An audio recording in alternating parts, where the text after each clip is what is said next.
사랑해야 하는 가족을 사랑하지 못하는 가슴 아픈 고백.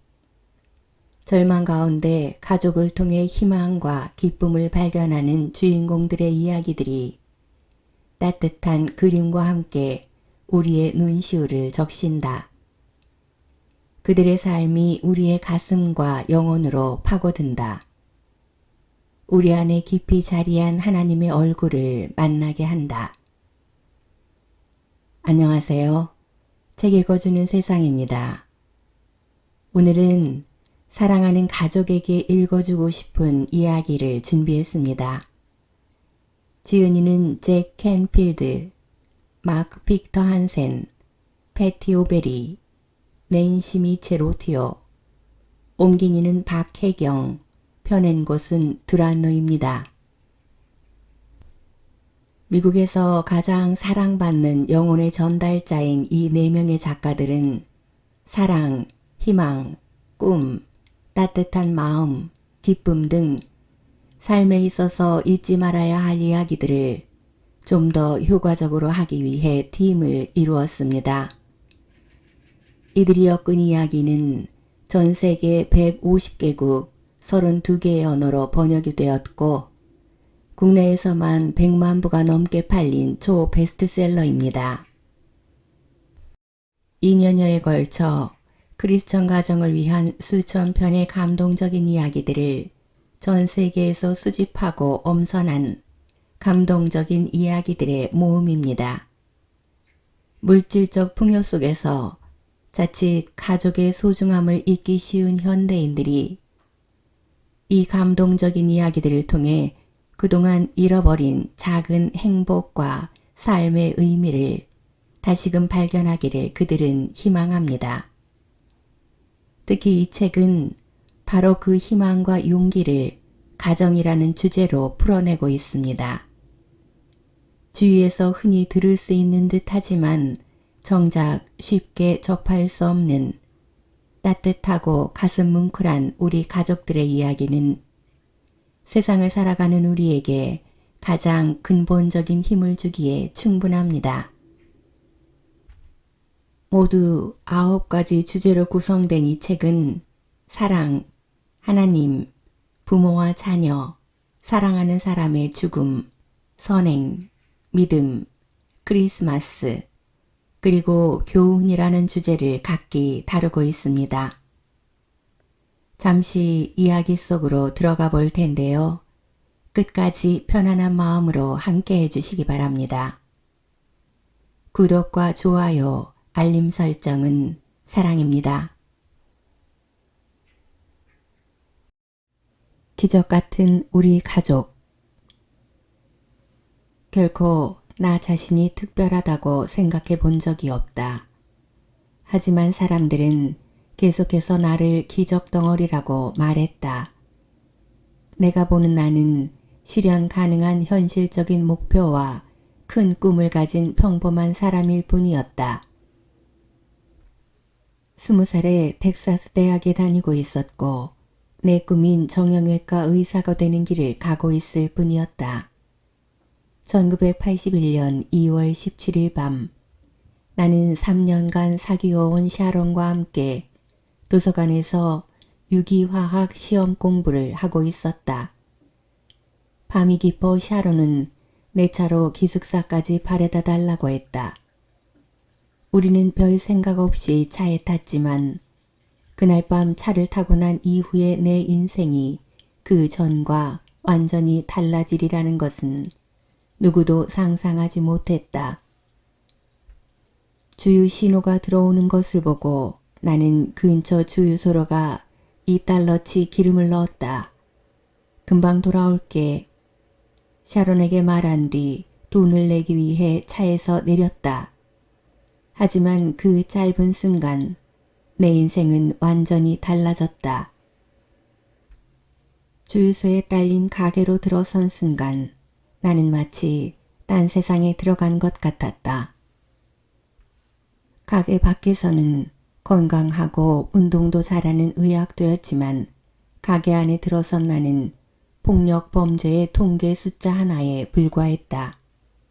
내가 들어섰을 때 가게 안은 텅 비어있는 듯 보였지만 그렇지 않음을 곧 깨달았다. 가게 안에는 강도가 3명 있었는데 내가 들어서자 그들은 놀랐다. 그 강도 중 한 명이 내 머리에 389경 권총을 겨누고 냉장고 쪽으로 가라고 지시했다. 나를 바닥에 누인 후 그는 내 뒤통수에 총을 대더니 발사했다. 그 강도는 내가 이미 죽은 줄 알았는지 다시 쏘지는 않았고 그들은 물건을 가지고 유유히 사라졌다. 그동안 샤론은 내가 돌아오지 않아 궁금해하다가 세 남자가 가게에서 나오는 것을 보고는 걱정하기 시작했다.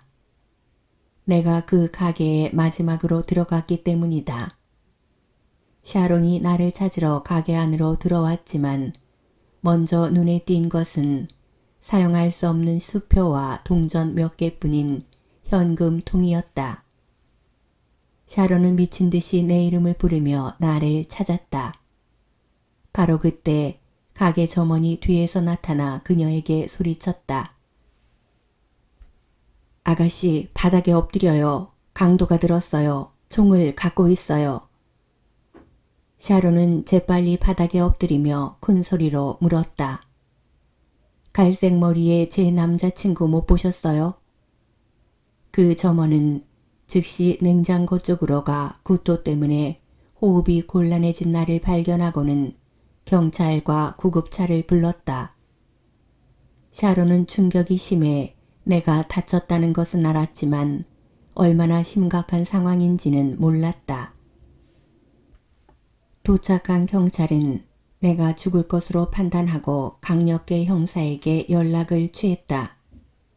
응급구조대원의 보고에 의하면 그렇게 심한 중상을 입고도 살아난 사람은 여태 보지 못했다고 한다. 새벽 1시 30분 휴스턴에 사시던 부모님은 블랙 켈린지 병원으로부터 전화를 받으셨다. 가능한 빨리 오스틴의 병원으로 오라는 연락이었다. 오스틴으로 오시면서 부모님은 내가 그날 밤을 넘기지 못할까봐 두려움에 떠셨다고 했다. 놀랍게도 나는 그날 밤을 무사히 넘겼고 다음 날 아침 일찍 신경외과 의사는 수술을 결정했다. 그러나 의사는 부모님과 샤론에게 내가 수술 중 사망하지 않을 확률은 40%이고 살아난다 해도 앞으로 어떤 삶을 살게 될지 또한 설명해 주었다.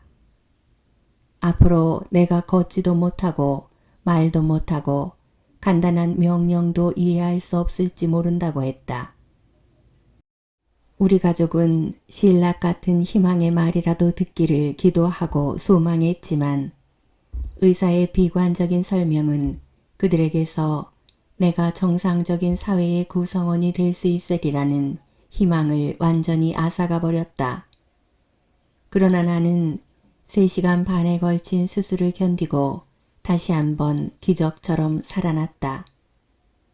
수술이 끝나 안도의 숨을 쉬고 있는 우리 가족에게 의사는 내가 최소 며칠간 위험한 상황일 것이라고 경고했다. 하지만 하루하루 지날수록 나는 점점 건강해졌고 2주 후에는 중환자실에서 일반 병실로 옮겨도 될 만큼 회복되었다. 하지만 여전히 말도 못했고 오른쪽은 완전 마비된 상태여서 많은 사람들은 내가 말도 알아듣지 못하게 되리라고 생각했다. 단지 내 상태가 안정되었을 뿐이다. 일주일이 지나자 의사들은 내가 휴스턴에 있는 델오로 재활병원으로 이송될 정도로 좋아졌다고 판단했다. 나의 연약한 신체와 정신 상태로 인해 내가 어떻게 될지는 아무도 예측할 수 없는 상태가 지속되었지만 시간이 흐르면서 내 정신은 점점 더 맑아졌다. 약 6주 후에는 오른쪽 다리가 조금씩 움직여지기 시작했고 7주가 되자 오른팔이 천천히 움직이더니 8주 후에는 말도 몇 마디씩 할 수 있게 되었다. 처음에는 말하는 것이 정말 힘들고 느렸으나 말을 할 수 있다는 것만 해도 어디인가. 나는 날마다 새로운 날을 소망하며 얼마나 내가 좋아질지 기대했다. 더 밝은 미래를 꿈꾸고 있을 그때 그 병원의 신경심리학자에게 검사를 받게 되었다. 그녀는 내게 대학으로 돌아가지 말고 좀 더 현실적인 목표를 정하는 것이 좋겠다고 충고했다. 그녀의 진단 결과를 들으며 나는 분노했다. 도대체 저 사람이 뭐길래 내게 이래라 저래라 하는 거야. 나를 잘 알지도 못하면서. 나는 한다면 해. 그날 그 자리에서 그녀의 부정적인 판단을 들으며 오히려 나는 언젠가 반드시 대학으로 돌아가겠다고 결심했다. 오랜 시간이 지나고 많은 노력 끝에 1983년 가을 나는 드디어 텍사스 대학으로 돌아갈 수 있었다. 거의 죽었다 살아난 후 1년 반 만의 일이었다. 대학에서의 그 후 몇 년은 정말 힘겨운 시간이었지만 인생의 아름다움을 보기 위해서는 어려움도 겪어야 한다고 믿었다. 그래서 최선을 다해 하루하루를 살려고 노력했다. 대학에서 수업을 들으면서 블랙앤리지 병원에서 일주일에 사흘이나 닷새는 물리치료를 받아야 했다. 게다가 2주일에 한 번은 유명한 물리치료사 탐 윌리엄스를 만나기 위해 비행기를 타고 휴스턴으로 갔다. 탐은 대학이나 프로 선수들 치료 경험이 많고 얼 캠벨이나 에릭 디커슨처럼 유명한 선수들을 치료한 사람이었다.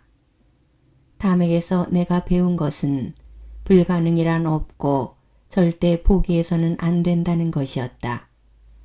그 말은 휴스턴의 저명한 신경외과 의사 알렉산더 골 박사님이 하신 말씀이기도 했다.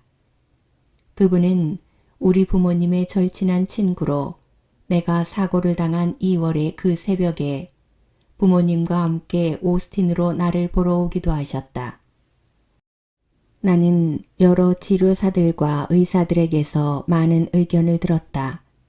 하지만 골 박사는 상황이 아무리 나빠 보여도 인간 두뇌의 신비로운 능력은 아무도 확실히 알 수 없는 법이라며 한 번에 한 가지만 생각하라고 우리 가족에게 말씀하셨다. 치료 초기의 아버지는 골 박사님이 하신 말씀을 내게 계속해서 들려주셨다. 탐과 골 박사님은 말은 사고 이후 거의 매일 반복되었기 때문에 줄줄 외울 정도였다. 1km 가는 것은 시련이고 1m 가는 것은 어렵지만 1cm 가는 것은 식은 죽 먹기다. 그 말과 함께 골 박사님과 탐, 나의 가족과 샤론은 내가 해낼 수 있다는 것을 믿어주었고 마침내 1986년 6월 햇살 좋은 어느 오후 텍사스 대학 졸업식장에서 학장님으로부터 졸업장을 받기 위해 단상에 오르게 되었다. 내가 최우등으로 졸업하게 된 것과 우수한 학생만 들어갈 수 있는 학회에 가입하게 되었으며 인문대 졸업생 1600여 명 가운데 가장 우수한 12명 중 1명으로 졸업하게 된다는 학장님의 발표를 들으며 내 가슴은 흥분과 자부심으로 가득 찼다. 하객들의 기립박수를 받으며 나는 그러한 감동과 기쁨을 내 인생에서 다시는 느낄 수 없으리라고 생각했다. 사회사업 전공으로 석사 학위를 받았을 때도 내가 텍사스 통증 및 스트레스 치료 센터에 취직했을 때도 졸업식 때 감동에는 못 미쳤다. 그러나 내 생각은 틀렸다. 1987년 5월 24일 샤론과 내가 결혼하던 날의 감동은 졸업식장에서의 감동 이상이었다. 지난 9년 동안 샤론은 좋을 때나 싫을 때나 언제나 내 곁에 있어 주었다. 그런 샤론은 내게 기적 그 자체였고 문제와 상처와 고통으로 가득 찬 세상에서 내게 다이아몬드였다. 내가 사고를 당한 후 샤론은 언제나 곁에서 나를 간호하기 위해 휴학까지 했다. 그녀는 한 번도 동요하거나 나를 포기하지 않았다. 그녀의 믿음과 사랑이 나를 어두운 나날로부터 구해주었다. 또래 여학생들이 파티에 가거나 인생을 즐길 때 샤론은 나의 회복을 위해 헌신했다. 그것이야말로 사랑의 진정한 정이었다. 우리의 아름다운 결혼식 후 통증센터에서 파트타임으로 일하면서 나는 석사 학위를 마쳤고 샤론은 근처 병원에서 언어장애 치료사로 일했다. 우리는 참으로 행복했고 샤론의 임신 사실을 알고 난 후 우리의 기쁨은 말로 형언할 수 없었다. 1990년 7월 11일 새벽 12시 15분에 샤론이 나를 깨웠다. 어서 병원에 가야겠어요. 양수가 터진 것 같아요. 이 얼마나 인생의 아이러니인가. 주유소 편의점에서 내 인생이 완전히 끝날 뻔했는데 7월 11일 새 생명이 태어나게 된 것이다.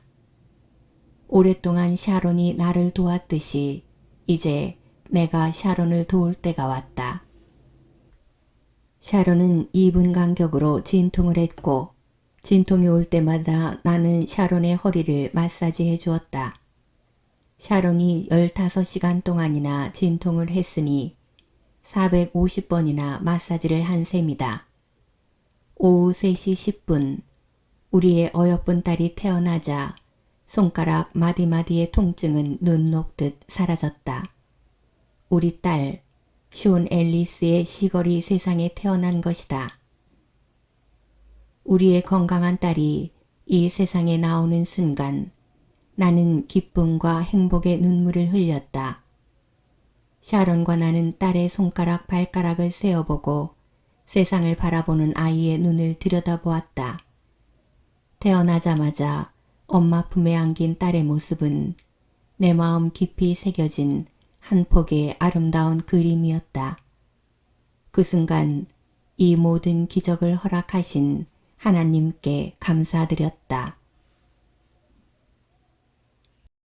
특별한 아침 식사. 지난해까지 내 인생에서 가장 큰 슬픔은 아내 앨리스와 내게 아이가 없다는 사실이었다. 그 슬픔을 달래기 위한 노력의 하나로 크리스마스 때마다 동네 아이들을 전부 아침 식사에 초대했다. 집을 눈송이로 장식하고 창문에는 천사로 장식하고 거실에는 예수님의 탄생 장면과 크리스마스 트리로 장식하고 아이들이 좋아할 만한 것들로 온 집을 꾸몄다. 꼬마 손님들이 도착하면 대개 10명이나 15명 되었는데 기도를 하고 지팡이 모양의 사탕으로 장식한 오렌지 주스 등의 맛있는 음식을 함께 먹었다. 식사가 끝나면 모두에게 선물을 나누어 주었다. 아이들이 순서를 기다리느라 애써 참는 모습을 보는 기쁨이 우리에게 있었다. 크리스마스를 6주 정도 남겨둔 지난해 아내 앨리스가 세상을 떠났다. 나는 일에 집중할 수가 없었다. 간단히 끼니를 때울 정도의 요리밖에는 할 수 없었다. 때때로 한 곳에 꼼짝 않고 몇 시간씩 앉아있다가 갑자기 복받치는 울음을 주체할 수 없어 울곤 했다. 매년 하던 크리스마스 아침 식사 초대는 하지 않기로 했다. 그러자 옆집에 살던 세 자녀를 둔 캐시와 피터가 나를 크리스마스 이브 저녁에 초대했다. 내가 그 집에 도착해서 코트를 벗자마자 캐시가 내게 집에 혹시 우유가 있느냐고 물었다. 그럼요, 금방 가서 가져올게요. 하고 대답하자 캐시가 말했다. 아니에요. 와서 이리로 앉으세요. 언제 오시나 저희 아이들이 많이 기다렸거든요. 남편에게 열쇠를 주시면 얼른 가져오도록 할게요. 나는 자리에 앉아 8살 난 벨스와 6살짜리 지미와 정답게 이야기할 준비를 했다. 그 집 막내딸은 2층에서 자고 있었다. 하지만 갑자기 말문이 막혔다. 벨스와 지미가 크리스마스 아침 식사에 관해 물어보면 뭐라고 대답하지? 아이들 눈에 내가 이기적이거나 자기 연민에 빠진 어른으로 보이지는 않을까? 아이들이 그렇게 생각할지도 모른다는 생각이 들자 나 자신이 그런 사람으로 여겨지기 시작했다. 다행히 아무도 크리스마스 아침 식사에 관해 물어보지 않아 처음에는 안심했지만 시간이 지나면서 아이들이 우리의 특별한 아침 식사를 벌써 잊은 것은 아닌지 슬슬 궁금했다. 아이들이 장난감 이야기며 친구와 크리스마스에 관해 이야기하는 내내 혹시나 우리의 크리스마스 아침 식사에 관해 기억해내고 이야기하지 않을까 하고 귀를 기울였지만 끝내 아무런 말도 하지 않았다. 이야기가 길어질수록 아이들이 우리의 아침 식사를 기억하면서도 내가 당황할까봐 일부러 이야기하지 않는다는 확신이 들었다. 저녁 식사를 마친 후 우리는 함께 저녁 예배를 드리러 갔다. 예배가 끝나자 그들은 나를 우리 집 앞에 내려주었다. 고맙다는 인사를 하고 메리 크리스마스를 외치며 집으로 가던 나는 놀라운 전경을 보았다. 처음에는 피터가 우유를 가져가면서 우리 집에 불 끄는 것을 깜빡 잊었구나 생각했는데 자세히 보니 누군가 우리 집 창문에 눈송이와 천사를 장식해 놓은 것이 아닌가. 현관문을 열자 온통 크리스마스 장식으로 뒤덮인 집안 풍경이 눈에 들어왔다. 크리스마스 트리, 예수님의 탄생 장면, 촛불 장식 등과 함께 식탁은 앨리스가 즐겨 사용하던 초록색 식탁보로 덮여져 있었고 한가운데는 그녀의 소나무 장식이 놓여 있었다. 얼마나 감격했던지 나는 그 순간 매년 하던 크리스마스 아침 식사를 이번에도 할 수 있으면 얼마나 좋을까 생각했지만 이미 늦었다. 음식이 하나도 준비되어 있지 않았던 것이다. 다음날 아침 일찍 맛있는 빵을 든 5살짜리 꼬마가 배를 눌렀다. 무슨 일이냐고 채 묻기도 전에 2명의 꼬마가 또 당도했다. 한 아이는 베이컨 덩어리를 가져왔고 다른 아이는 오렌지 주스가 가득 든 병을 들고 있었다.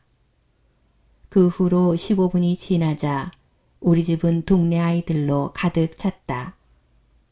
매년 내가 준비한 음식들을 이번에는 아이들이 전부 가져온 것이다. 나는 너무 기뻤지만 마음속으로는 내심 꼬마 스님들을 실망시킬까봐 걱정이 되었다.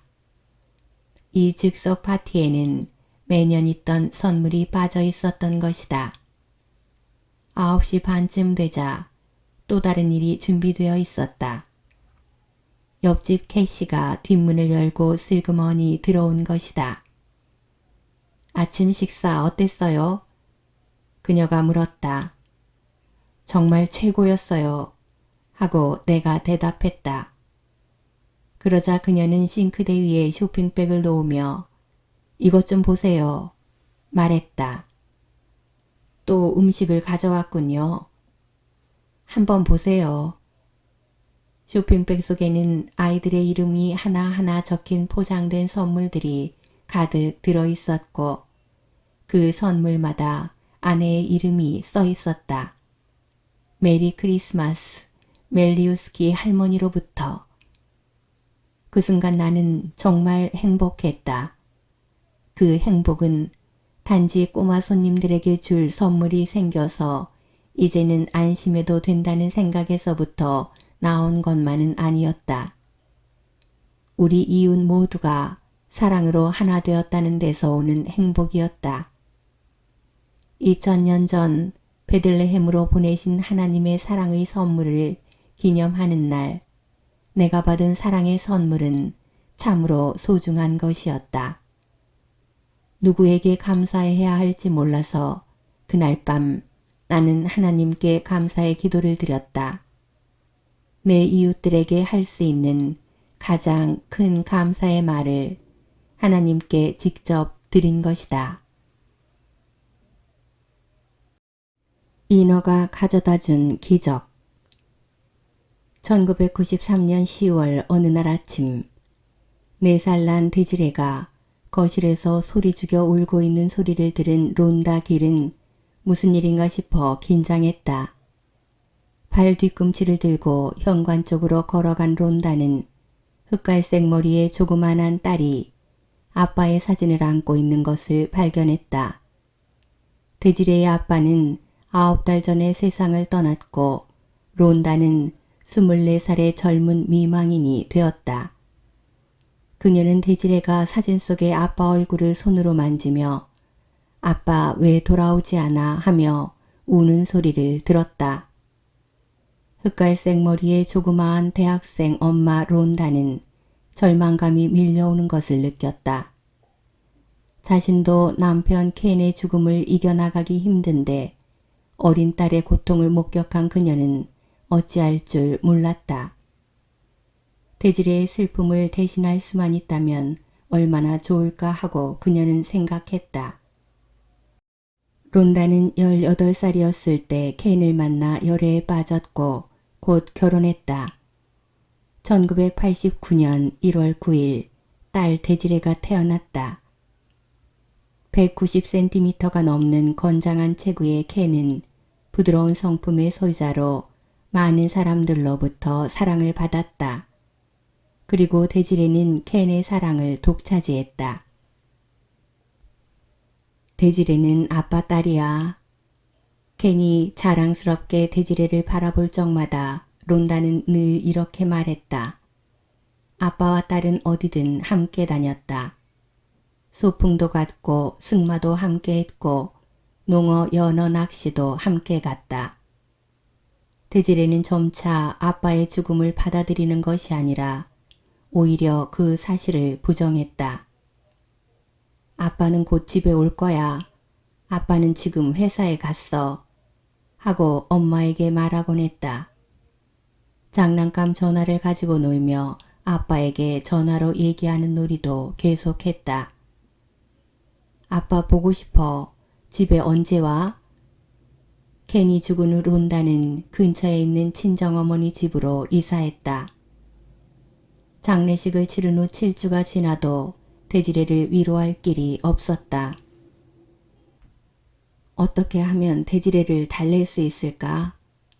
론다는 47의 간호보조원인 어머니 트리시무어에게 도움을 청했다. 어느 날 저녁 세모녀는 집 밖에 앉아서 별을 보고 있었다. 저 별 보이지 데지레? 지평선의 별을 가리키며 할머니가 데지레에게 물었다. 천국에서 빛나고 있는 아빠 별이란다. 그 며칠 동안 론다는 잠옷바람으로 문 밖에 서서 아빠 별을 바라보며 밤마다 울고 있는 데지레를 발견하였다. 아동 정신과 전문의에게 2번이나 상담을 받았지만 나아질 기미가 보이지 않았다.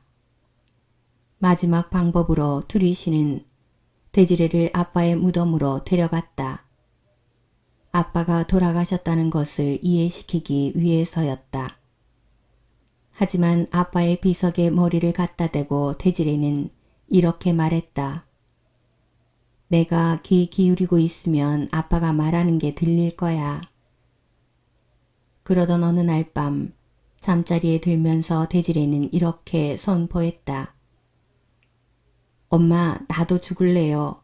그러면 아빠랑 함께 있을 수 있잖아. 그날 밤 론다는 기도했다.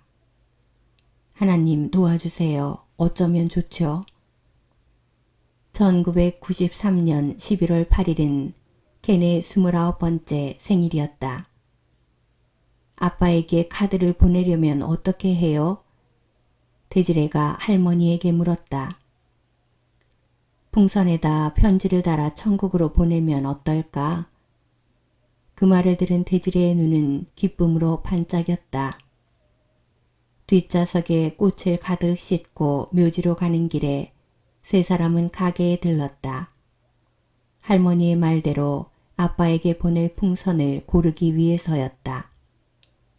헬륨 풍선이 가득 찬 진열대에서 대지레가 풍선을 골랐다.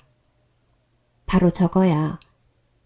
디즈니 만화 영화의 주인공인 인어공주 그림과 생일 축하라는 글씨가 써있는 풍선이었다. 대지레는 아빠와 함께 그 만화 영화를 즐겨보곤 했었다. 아빠의 무덤을 꽃으로 장식하는 딸의 눈이 빛났다. 상록수 잎이 산들바람에 흔들리는 상쾌한 날이었다. 대지레는 아빠에게 카드를 보냈다.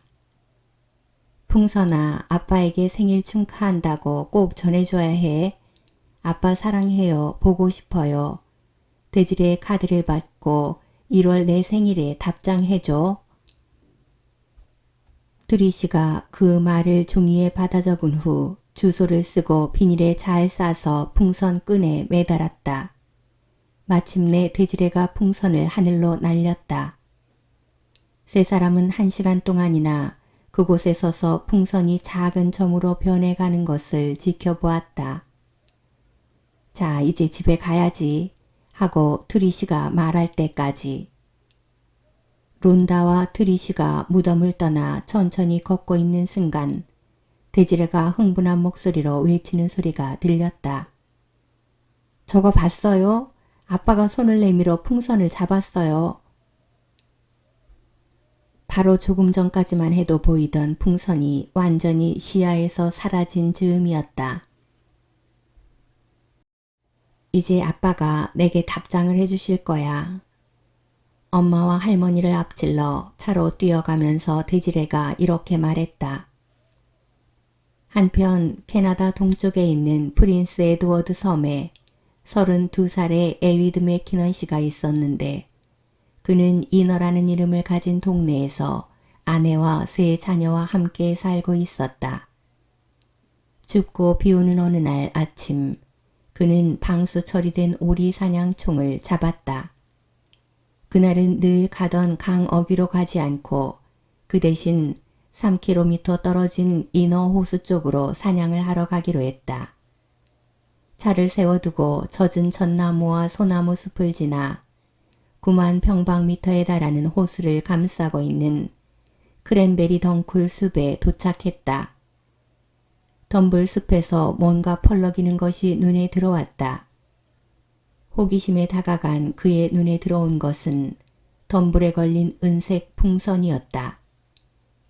풍선의 한쪽에는 인어 그림이 있었고 덤불에 걸린 풍선 끈을 풀자 비닐에 쌓여있는 종이가 달려 있었다. 집에 돌아온 맥키넌 씨는 조심스럽게 그 젖은 종이를 펴서 말렸다. 그의 아내 다나가 집에 돌아오자 그는 풍선과 편지를 보여주었다. 아내는 무언가에 홀린 듯한 표정으로 편지를 읽었다. 1993년 11월 8일 생일 축하해 아빠. 캘리포니아 라이브 오크라고 보내는 이의 주소도 적혀 있었다. 오늘이 11월 12일이잖소. 웨이드가 외쳤다. 겨우 나흘 동안 이 풍선이 5,000km나 날아왔다니. 여기 좀 보세요. 다나가 풍선을 돌려보며 말했다. 인어 공주 풍선이잖아요. 게다가 인어 호수에 떨어지다니. 우리가 대지레라는 아이에게 편지를 씁시다. 남편이 제안했다. 아마도 우리더러 이 아이를 도와주라는 뜻인 것 같소. 하지만 다나의 생각은 달랐다. 눈에는 눈물이 가득 고여 다니는 풍선을 멀리 치우며 말했다. 이렇게 어린아이가 아빠의 죽음을 이겨내야 하다니 너무 잔인해요. 웨이드는 더 이상 아무 말도 하지 않고 편지를 서랍 위에 올려놓고 아직 공기가 가득한 풍선을 거실 위 발코니에 매달아 놓았다. 풍선을 바라보는 다나의 마음은 편치 않았다. 며칠이 지나자 다나는 풍선을 창고 속에 넣어버렸다. 하지만 다나는 몇 주가 지나도록 풍선 생각을 점점 더 많이 하는 자신을 발견했다. 그 풍선이 루키 산맥을 날아 그레이트 호수를 건너왔을 생각을 했다. 몇 킬로만 더 날아갔다면 바다에 떨어졌을 텐데 이더날은 동네에 떨어지다니. 그녀는 생각했다. 엄마 아빠가 다 살아있는 우리 아이들은 얼마나 행복한가. 만약 웨이드가 죽는다면 이제 2살인 헤일리의 마음은 어떨까. 다음날 아침 다나는 웨이드에게 이렇게 말했다. 당신이 오라요, 여보. 우리가 이 풍선을 발견한 것은 무슨 뜻이 있는 것 같아요. 데지레를 도와줘요. 집 근처 가게에서 다나는 인어공주가 나오는 책을 한 권 샀다. 크리스마스가 지난 며칠 후 웨이드가 집으로 카드를 사들고 왔다. 카드에는 이렇게 적혀 있었다. 사랑하는 내 딸에게 생일을 진심으로 축하한다. 며칠 후 어느 날 아침 다나는 데지레에게 편지를 썼다. 편지를 다 쓴 후 생일 카드와 함께 책을 포장했다. 그리고는 1994년 1월 3일 마침내 그녀는 소포를 붙였다. 1월 9일은 데지레의 5번째 생일이었고 가족들은 검소한 파티를 했다. 풍선을 날린 후부터 데지레는 엄마에게 날마다 물었다. 아빠가 내 풍선을 받았을까? 그러나 생일이 지난 후부터 데지레는 더 이상 묻지 않았다. 1월 19일 오후 맥키넌 가족이 보낸 소포가 도착했다. 바쁘게 저녁을 준비하고 있던 트리시는 낯선 발신인 주소가 적혀있는 소포를 받자 처음에는 아마도 데지레의 친가에서 생일 선물을 보냈으려니 생각했다. 론다와 데지레는 이사를 나가서 따로 살고 있었기 때문에 그 다음날 갖다 주기로 했다. 하지만 트리시는 그날 밤 저녁에 텔레비전을 보면서 생각했다. 이 주소로 데지레에게 소포를 보낸 사람이 과연 누굴까? 마침내 소포를 열어본 트리시는 사랑하는 내 딸에게라고 적혀있는 카드를 보았다. 그녀의 심장이 뛰기 시작했다. 오 하나님, 비록 자정이 지난 시각이었지만 트리시는 딸에게 전화하지 않을 수 없었다. 그 다음 날 이른 아침 6시 45분 밤새우러 눈이 빨개진 트리시가 딸의 집에 도착하자 론다와 데지레에게 이미 일어나 기다리고 있었다. 거실에서 론다와 트리시는 데지레를 가운데 앉히고 트리시가 손녀에게 소포를 건네주며 입을 열었다. 데지레야, 아빠에게서 선물이 왔단다. 알고 있어요. 데지레는 천연덕스럽게 할머니에게 부탁했다. 아빠 카드 좀 읽어주세요. 아빠가 데지레의 생일을 진심으로 축하한다. 트리시가 읽어내려갔다. 우리가 누군지 궁금할 거야. 지난 11월 내 남편 웨이드는 호수로 사냥을 갔는데 뭘 발견했는지 아니? 내가 아빠에게 보낸 인어 풍선이었어. 거기서 트리시는 읽기를 멈췄다. 데지레의 뺨에 눈물이 한 줄기 흘러내렸다.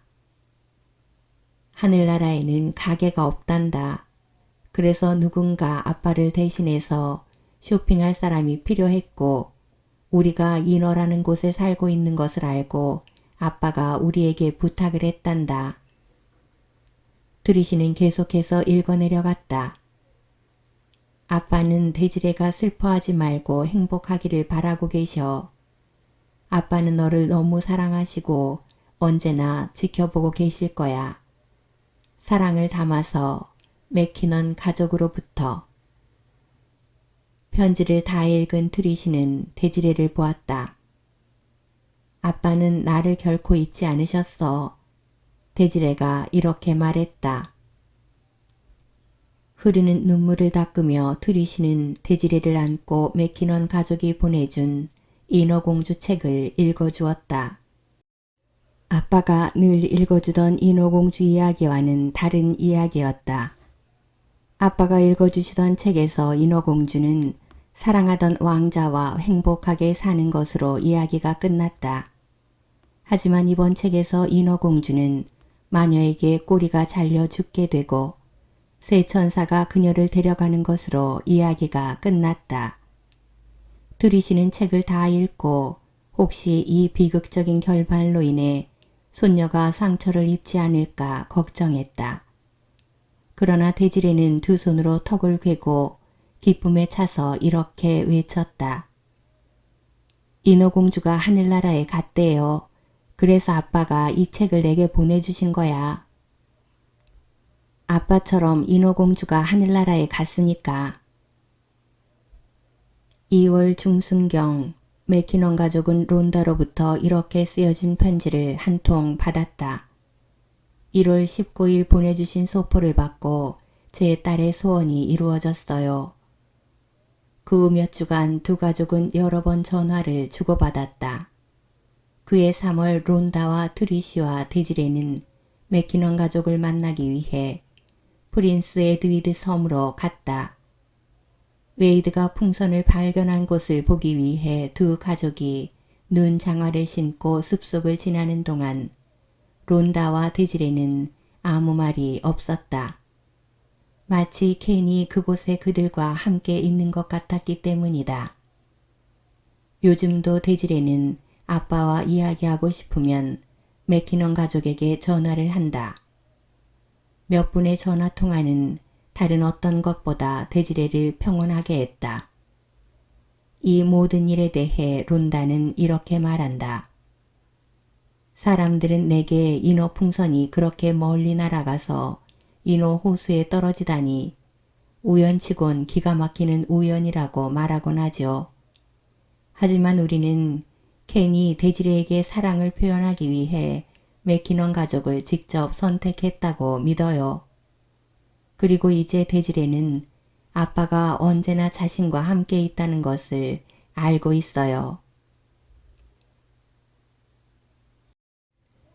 해튼 씨의 트럭. 공포로 커다래진 눈이 병실 침대로부터 내게 향했다. 루크 해튼 씨 맞죠? 발목에 차고 있는 환자 이름표를 확인하며 내가 말했다. 노동으로 거칠어진 그의 손이 들고 있는 팸플릿을 불안에 차서 만지작거렸다. 그 팸플릿에는 크고 붉은 글씨로 암 환자를 위해서라고 쓰여 있었다. 나도 조금 불편해져서 헛기침을 하였다. 내 이름은 로버타 메스너이고요. 간호사입니다. 담당 의사와 해튼 부인께서는 퇴원 후 간호사인 제가 해튼 씨를 방문하는 것이 좋겠다고 결정하셨습니다. 해튼 씨만 좋으시다면 이번 토요일에 방문하겠습니다. 해튼 씨는 아무런 말 없이 황량한 바깥 경치만 쳐다보고 있었다. 몇 달 후면 병원 정원에는 크로커스 꽃과 화려한 진달래, 다양한 색깔의 히아신스가 만발할 것이다. 하지만 이곳은 한 달이 아니라 1분 1초에 사람 목숨이 왔다 갔다 하는 암병동이었다. 해튼 씨와 같은 병실의 환자가 엘리베이터 앞까지 쫓아와서는 내게 말했다. 간호사 양반, 괜시리 일만 만드시는구려. 해튼 씨는 사형 선고를 받은 거나 마찬가지예요. 그 사실을 안 이후에는 밤에 잠도 자지 않고 걸어다녀요. 그리고 내게 이렇게 말했어요. 오래 앉아 있을 수가 없어요. 앉으면 생각해야 하거든요. 시작하기 전부터 한 대 맞은 느낌이었다. 새 생명의 약속을 의미하는 봄의 문턱에 왔는데 내가 맡은 환자는 죽어가고 있다니 내가 어떻게 그를 도울 수 있단 말인가. 토요일 아침 혜튼 씨의 정갈한 집 앞에서 짤딸막한 체격의 살이 찐 부인이 나를 맞았다. 아이다라고 해요. 들어오세요. 앞치마를 만지며 혜튼 부인이 말했다. 혜튼 씨는 거실 한 구석에 낡은 안락의자에 앉아 억지로 웃음을 지어 보였다. 2주 전에 혜튼 씨는 결장암 수술을 받았지만 냉혹한 암세포는 이미 다른 곳으로 퍼지고 있었다. 한때는 열심히 일하는 노동자였지만 지금은 병마에 지친 혜튼 씨는 발작적인 통증으로 배를 움켜쥐고 있었다. 주님, 제가 어떻게 해야 할지 알게 해주세요. 나는 속으로 기도했다. 방금 진통제를 드셨어요. 혜튼 부인이 설명하며 내게 말했다. 진통제가 듣는 동안 부엌에서 커피라도 마시는 것이 어떨까요? 나는 부인을 따라 바둑판 무늬 커튼이 창에 달린 부엌으로 갔다. 그녀의 주름진 얼굴에 절망의 빛이 가득했다. 얼마나 놀랐던지. 울면서 부인이 말했다. 남편은 평생 열심히 일했고 무슨 일이든 닥치는 대로 했어요. 이제 겨우 은퇴하고 편안하게 살겠구나 했는데 이런 일이 생기다니. 혜튼 부인은 입술을 깨물고는 집 앞 길에 세워져 있는 빨간색의 빛나는 트럭을 가리켰다. 남편은 저 트럭을 너무 사고 싶어 했어요. 하지만 트럭을 전시장에서 몰고 처음 간 곳이 바로 병원이었죠. 배가 조금 아프다고는 했지만 암일 줄은 꿈에도 몰랐어요. 그 다음날 의사가 수술하려고 복부를 열었다가 바로 덮어버렸어요. 나는 거실로 돌아가며 말했다. 혜튼 씨, 저 밖에 있는 트럭 정말 멋있는데요. 철물점 친구들에게도 아직 못 보여줬습니다. 그가 가느다란 목소리로 말했다. 내가 복용하는 약에 취할 수도 있기 때문에 운전을 하면 안 된다고 의사가 그러더군요. 언제 기분이 좀 나아지시면 차를 한번 보러 올게요. 제 남편도 트럭을 갖고 있는데 좀 낡았거든요. 혜튼 씨의 갈색 눈에 생기가 돌았다. 나도 평생 낡은 트럭만 가지고 있어서 항상 새 트럭을 갖는 것이 소원이었다오.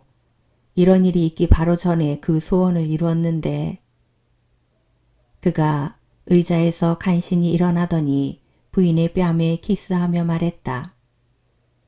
여보, 코트 좀 줘요. 단단히 결심을 하고 혜튼 씨는 나를 트럭이 있는 곳으로 데려갔다. 그는 길 옆에 나란히 서 있는 부서질 듯 생명력 없어 보이는 덤불을 가리켰다. 봄이 오면 이 가지에 노란 꽃이 활짝 필 겁니다. 봄이 오는 것을 한 번만 더 볼 수 있으면 좋으련만. 반짝이는 트럭의 먼지를 윗도리의 소매로 닦으며 마치 다른 사람의 트럭인 양 조심스레 유리창 안을 들여다보았다. 제 남편이 정말 좋아할 것 같아요. 내가 외쳤다. 저 크롬으로 된 범퍼와 검은 가죽 시트 좀 보세요. 한번 올라가서 앉아보세요. 혜튼 씨가 재촉했다. 혼자서 운전석에 오르더니 주머니에서 차 열쇠를 꺼냈다. 바닥에 늘 있던 카펫과 기름통이 없으니 좀 이상하군요. 그가 껄껄대며 웃었다. 배터리 충전을 위해 시동 한번 걸어보세요. 내가 말했다. 혜튼 씨가 시동을 걸었다. 엔진이 완전히 가동될 때까지 조금 기다려야 해요. 내게 설명하고는 3살짜리 아이처럼 들떠서 경적을 울려댔다. 어떤 이웃사람이 유리창을 두드리며 물었다. 어이 루크, 예쁜 간호사 양반 옆에 태우고 뭐 하는 건가? 혜튼 씨는 파워 시트, 전자장치 미러와 전자시계, 히터 등을 작동시켰다. 나는 청진기와 체온계 등으로 그 어색한 순간을 모면하려고 했지만 전부 해튼 씨의 거실에 두고 나왔다는 것을 깨달았다. 해튼 씨, 왜 빨간색 트럭을 사셨어요? 잡담을 해야겠다고 생각하고 내가 던진 질문이었다. 내가 7살 되던 해 크리스마스 때 받은 자전거가 이 색깔이었어요. 아버지는 제게 저녁을 다 먹고 난 후에 타볼 수 있다고 말씀하셨죠. 그 시간까지 기다리는데 시간이 영원히 멈춘 것 같았소. 운전석에 앉은 해튼 씨는 기운을 차렸고 자신을 잘 자제했으며 마침내 내게 속마음을 털어놓기 시작했다. 어느 날 이 새 트럭을 몰고 나왔는데 그 다음 알게 된 일은 내가 죽어가는 것을 돕는 간호사가 나타난다던 것이지요. 그는 부드럽게 말했고 나는 고개를 끄덕이며 그의 손을 잡았다. 의사의 말이 내게 시간이 많지 않대요. 가기 전에 정리를 해야 하는데 말이죠. 잠깐 간호사 양반, 내가 지금 이 말을 하는 것은 아내가 걱정하지 않기를 바라기 때문이라오. 한 주에도 몇 번씩 나는 해튼 씨를 방문했다. 해튼 씨는 트럭 운전석에 앉아 보온병에 커피를 담아 컵 2개를 준비해서 나를 기다리곤 했다. 우리는 우리의 믿음과 죽음에 대한 공포와 해튼 부인이 혼자 남게 되는 것과 하나님이 약속하신 영생에 대한 이야기들을 나누었다. 해튼 씨는 고통을 피하지 않고 담담하게 받아들이는 것을 배우면서 점점 더 평안을 얻었다. 트럭에서의 대화를 마치고 나면 나는 해튼 부인이 기다리고 있는 부엌으로 갔다. 거기서 해튼 씨에 대해 이야기하며 해튼 부인이 불확실한 미래를 준비하도록 도왔다. 종려주일, 해튼 씨에게 가기 전 나는 예배에 참석했다. 목사님의 설교는 예수님이 인간이 되신 것은 우리로 하여금 하나님을 알도록 하기 위해서라는 내용이었다. 목사님은 겟세마네 동산에서 예수님이 죽음을 직면하는 말씀으로 설교를 맺었다. 예수님이 제자들에게 말씀하셨다. 내 마음이 심히 고민하여 죽게 되었으니 너희는 여기 머물러 나와 함께 깨어 있으라 하시고 예수님조차 죽음을 혼자 맞이하기를 원치 않으셨던 것이다. 그날 오후 나는 해튼 씨가 부인에게 기대어 싹이 트고 있는 개나리 나무 옆에 서 있는 것을 보았다. 낡은 가죽 허리띠가 헐겁게 흘러내리는 바지를 붙잡고 있는 듯 했다. 해튼 씨는 막 꺾은 가지를 젖은 종이와 신문지에 싸서는 내게 건네주며 말했다. 집에 가거든 물병에 이 가지를 꽂아요. 그러면 뿌리를 내릴 테고 언젠가 마당 가득 피어있는 개나리를 볼 날이 올 겁니다. 나는 웃어 보였지만 속으로는 그의 말을 의심했다. 내가 가진 얄팍한 상식으로도 이런 가지를 심는다고 뿌리를 내릴 가능성은 거의 없다는 것을 알고 있었기 때문이다. 그 후 며칠 동안 해튼 씨의 병세는 급속도로 악화되었다. 마지막으로 그를 방문했을 때 그는 창백하고 맥이 하나도 없는 얼굴로 누워 있었고 호흡은 가쁘고 힘이 들었다. 나는 마지막 인사를 하려고 몸을 기울였다. 이제 아무것도 두렵지 않아요. 해튼 씨가 속삭였다. 예수님이 내 곁에 계시면서 내게 손을 내밀고 계세요. 나는 주님과 함께 영원히 살게 될 거예요. 그날 저녁 해튼 씨는 세상을 떠났고 해튼 부인과 함께 있어주기 위해 나는 해튼 씨 댁으로 다시 갔다.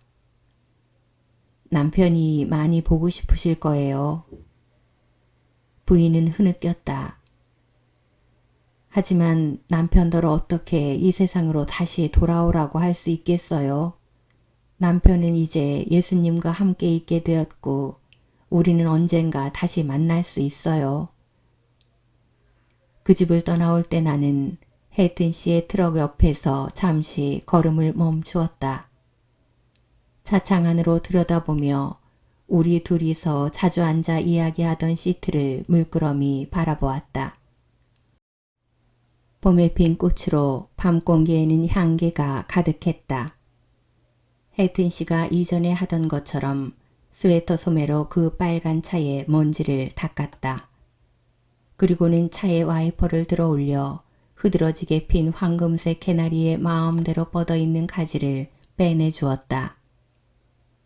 사람들의 삶을 변화시키기 위해서는 그들이 현재 있는 곳에서 만나야 해. 나는 그런 생각을 했다. 내게 있어서는 아주 편한 공간이라 할 수 있는 방부제 향기로 가득 찬 병실에서 헤이튼 씨를 만났다면 나는 그의 진정한 속마음을 결코 알 수 없었을 것이다. 병실에서였다면 나는 그의 손이나 두드려주고 몇 마디 위로를 남기고는 다음 일을 보러 달려갔을 것이기 때문이다. 헤이튼 씨의 겟세마니 동산인 그 트럭에 앉아 커피를 홀짝거리면서 헤이튼 씨의 마음의 장벽은 그렇게 무너질 수 있었고 낯선 두 사람은 부활의 약속을 함께 경험할 수 있었다. 내가 만일 그 부활의 약속을 잊는다 해도 매년 봄이 오면 앞마당에 활짝 핀 개나리로 인해 그 약속을 떠올릴 것이다. 쿠키 부인. 유리창에 흘러내리는 비는 마치 내 기분을 그대로 반영하는 듯했다. 병원에서의 새로운 일자리는 내게 너무나 꿈같은 현실이었다.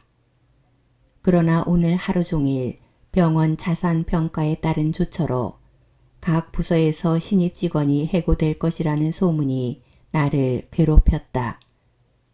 이 병원의 교육부서에서 가장 최근에 고용된 직원은 바로 나였다.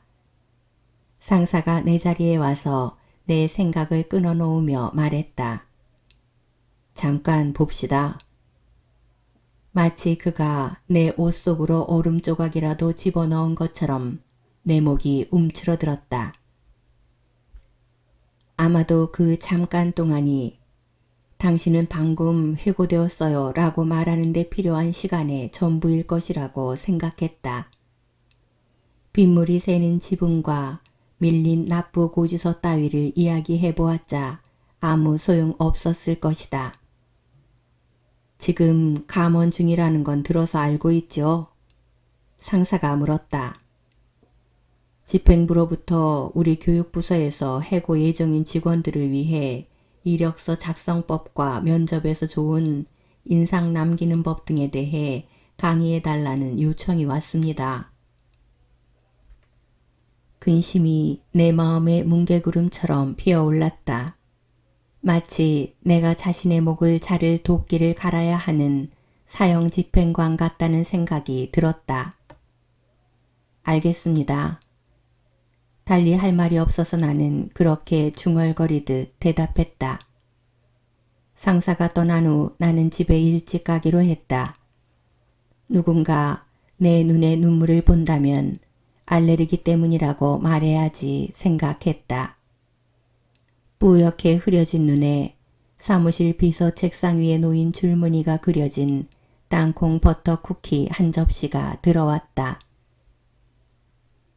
이 쿠키 누가 가져왔어요? 내가 물었다. 매주 금요일이면 어떤 부인이 갖다 놓아요. 비서가 대답했다. 드시고 싶은 만큼 가져가세요. 손등으로 눈물을 훔치고는 쿠키 2개를 집어들며 이런 생각을 했다. 인생은 참 희한해. 나는 자신이 해고당하기 직전에 다른 이들이 직장을 찾을 수 있도록 도와주는 강의를 해야 하는데 돈 많은 저 부인은 쿠키나 구워 갖다주는 봉사로 자신이 놀고 먹는 것에 대한 죄책감을 덜어보려고 하다니 아마 이 쿠키도 가정부를 시켜서 구웠을 거야. 내일 봐요.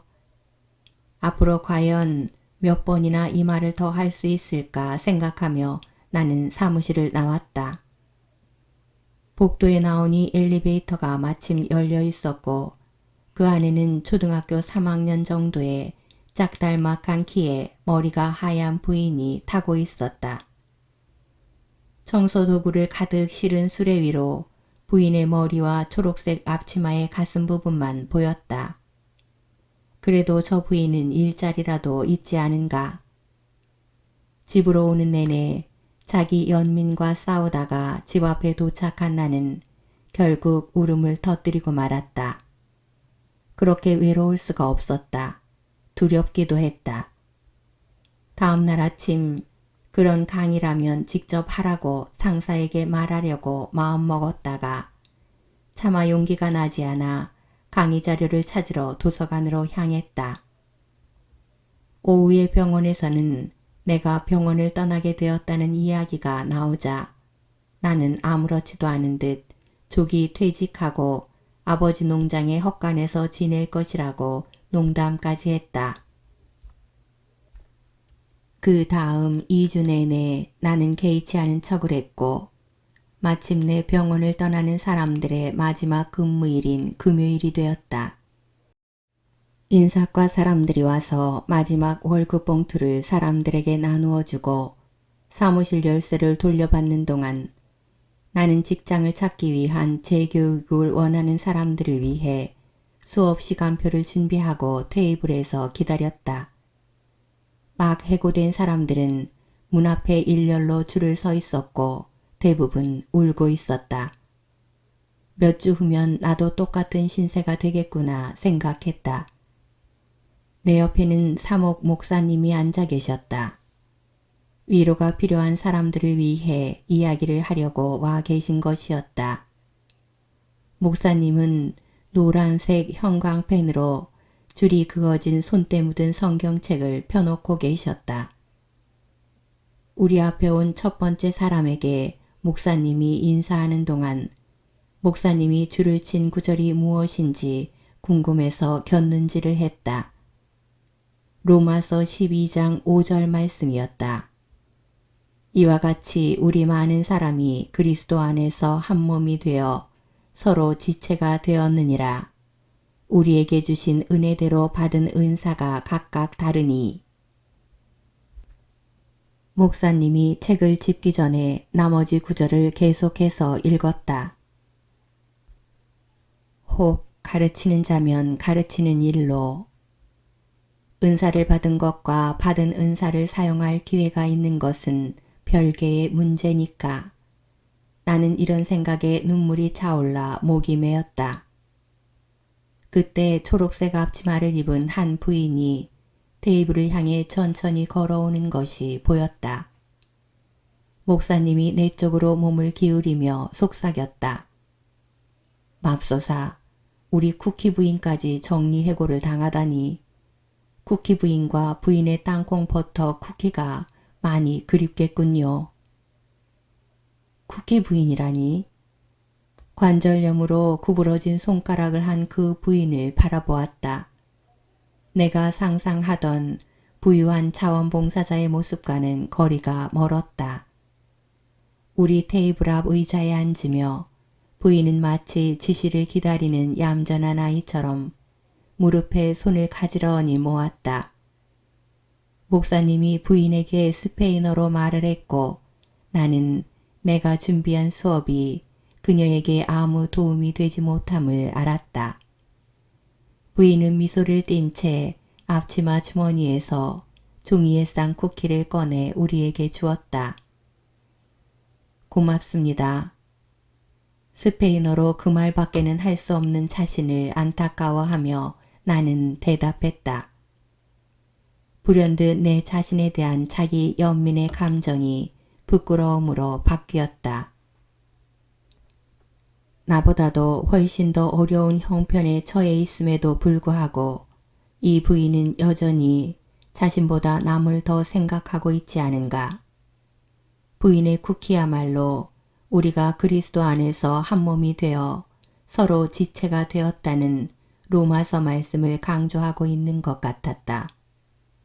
나 자신을 위해 신문의 구직난을 뒤적거리기 이전에 그 부인을 위해 뭔가 해야겠다는 생각이 들었다.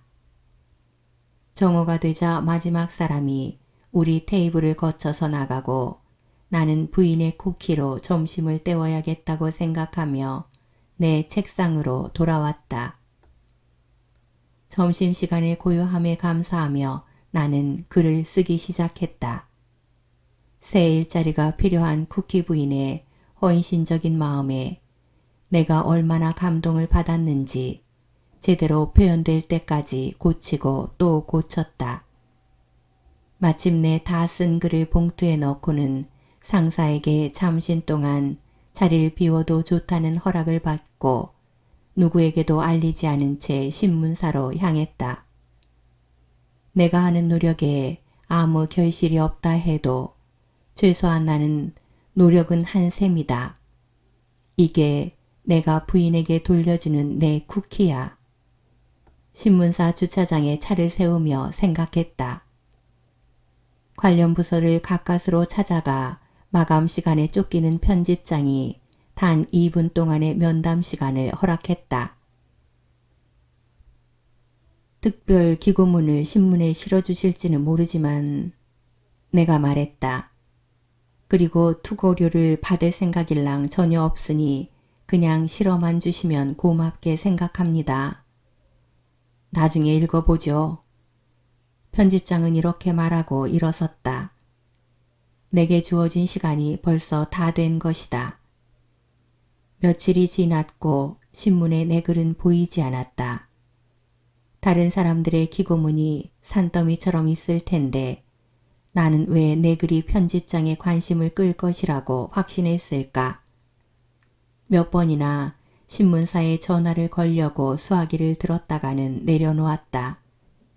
만일 이 일에 하나님이 개입하시면 내가 더 이상 나서지 않아도 기사는 나가리라고 생각했다.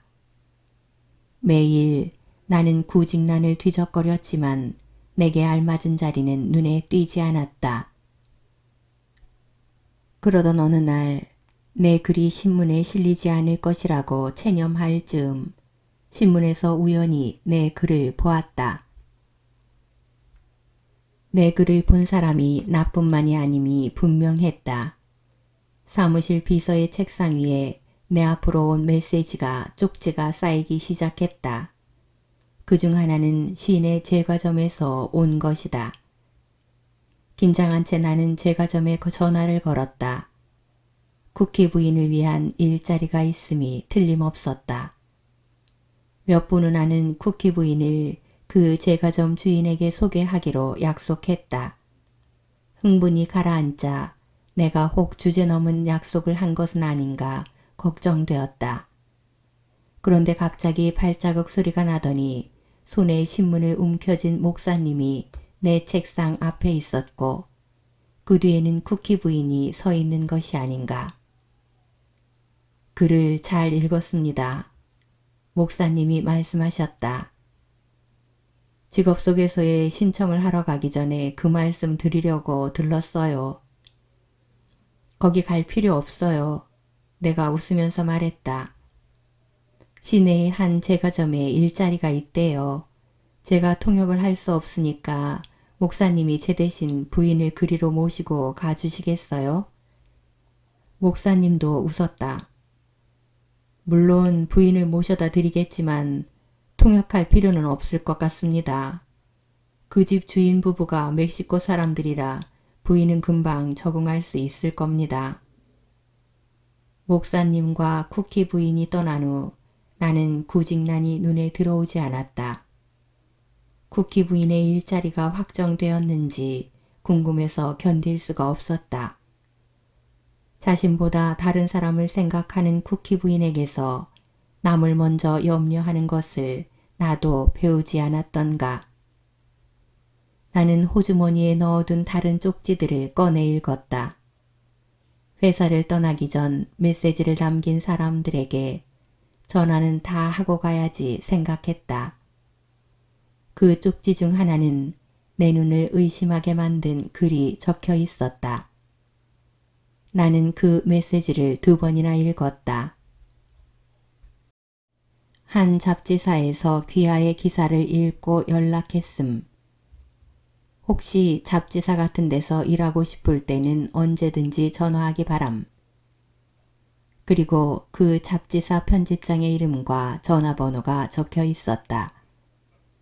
단 한 통의 이력서도 보내지 않았는데 새로운 일자리를 쉽게 찾은 것이다. 그리스도 안에서 한 몸이 되어 서로 지체가 되었다는 것을 나는 다른 사람들에게 알리기만 했을 뿐이다. 쿠키 부인이 그 사실을 내게 상기시켜 주었듯이. 지금까지 책 읽어주는 세상이었습니다.